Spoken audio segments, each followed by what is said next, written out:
আসসালামু আলাইকুম ওয়া রাহমাতুল্লাহি ওয়া বারাকাতুহু। কাছের এবং দূরের যে যেখান থেকে আজকের এই ভিডিওটি দেখছেন শুনছেন সকলকে অসংখ্য ধন্যবাদ।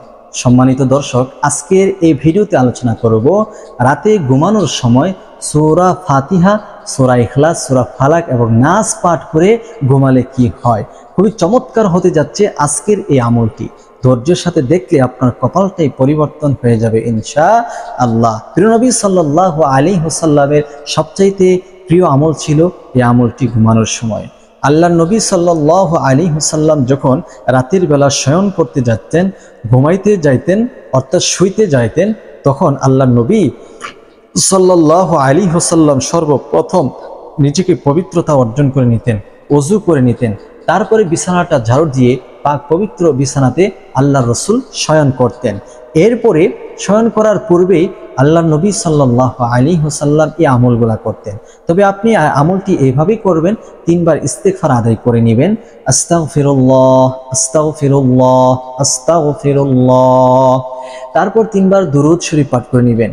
সাল্লাল্লাহু আলাইহি ওয়াসাল্লাম, সাল্লাল্লাহু আলাইহি ওয়াসাল্লাম, সাল্লাল্লাহু আলাইহি ওয়াসাল্লাম। এরপর আপনি যে কাজটি করবেন সেটি হচ্ছে সর্বপ্রথম সূরাতুল ফাতিহা পড়বেন। আউযু বিল্লাহি মিনাশ শাইতানির রাজীম, বিসমিল্লাহির রহমানির রহিম, আলহামদুলিল্লাহি রাব্বিল আলামিন, আর রহমানির রহিম, মালিকি ইয়াউমিদ্দিন, ইয়াকা না'বুদু ওয়া ইয়াকা নাস্তাঈন, ইহদিনাস সিরাতাল মুস্তাকিম, সিরাতাল লাযীনা আন'আমতা আলাইহিম গায়রিল মাগদুবি আলাইহিম ওয়ালাদ-দাল্লিন। তারপর সূরাতুল ইখলাস পড়বেন, তারপর সূরাতুল ফালাক, এরপর সূরাতুন নাস পাঠ করে দু হাতের তালুতে ফু দিবেন। 3টি ফু দিবেন।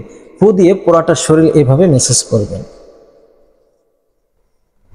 প্রিয় দর্শক, এই আমলটি করলে কি হয়?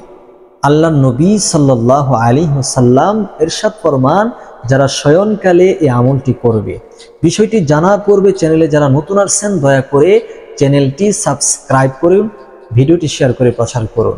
নবীজি সাল্লাল্লাহু আলাইহি ওয়াসাল্লাম বলেন, যারা ঘুমানোর পূর্বে এই আমলটি করবে, আল্লাহ পাক রব্বুল আলামিন মৃত্যুর রোগ ব্যতীত দুনিয়ার যাবতীয় প্রকাশ্যে অপ্রকাশ্য যত বিপদ হতে পারে সমস্ত বিপদ থেকে মহান আল্লাহ তাআলা হেফাজত করবে।